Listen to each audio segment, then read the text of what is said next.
بسم الله الرحمن الرحیم. گله کسی تین کشتنید کن سر رزقی، حرامیت کن سر رزقی، ریبایت خون سر رزقی، دروات کن سر رزقی و جا پیدا هره مشکلت مزنت کن سر رزقی.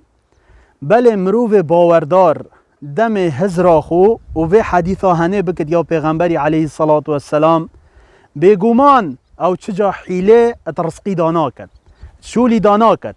بوچی؟ چنکی زانت او رزق خود تعالی دایه دی جهته. پیغمبر علیه الصلاة والسلام ادبیجت لو ان ابن آدم هرب من رزقه كما يهرب من الموت لأدركه رزقه كما يدركه الموت. بيجت هكر كري آدمي اش رزقي خوب برافت هر وكيش مرنت رافت، يعني زانت روجه که ده هر مرت و مرن دی جهته. بيجت اف رزقي هني دی جهته که چوا مرنت جهته. بجا هندي تش رزقي خوب برافي او دی ايت، هندي تش برافي او دی ايت هر وكي مرنت ايت. بجا قال قابط اف حديثا هني زاني اره باشا حيلت شولي دا بوچيه، تشقله بوچيه، دروت شولي دا بوچيه. مروفه که رازگو به التجارت دا، اتکرین و فروتن دا، حیله و تشقله نکه بزانه سرکفتنات دنیا و آخرت یتی دا هی.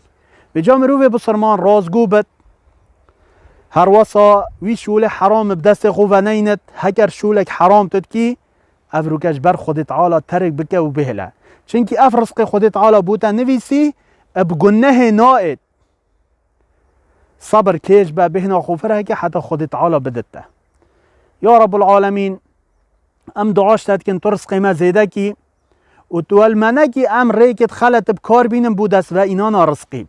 هر وصا پیامک بو کچو کراجی که چک دبیجت از ده حجاب ایخم هر وصا خوا صوراف دم خوا مکیاج کم و خوا ریس کم پانتارونا کم چه ناف عالم دا داشی بکم رزقیم بید.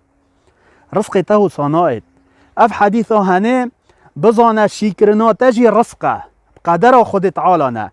هندک و گوتی نه قدر خوده هل بجارتنه بله اف هل بجارتنه هجیب قدر خوده هشیار بن ش قدر ندر کون به جای جنکا بسرمان دم تو خواریست کی تو پانتارونات کی و کابوات کی و بری خوچت کی و تو بیجی دا عالم برف مو بین و رزقین و بد رزق تا دیت و گهت تا خوشگونه جی دیر بکه به جا رزق دی جهت تا بهنا خوفره بکه ش خود تعالی بترسه داش خود تعالی کم خود تعالی توفیق و حمی بدد. والسلام علیکم و رحمت الله و برکاته.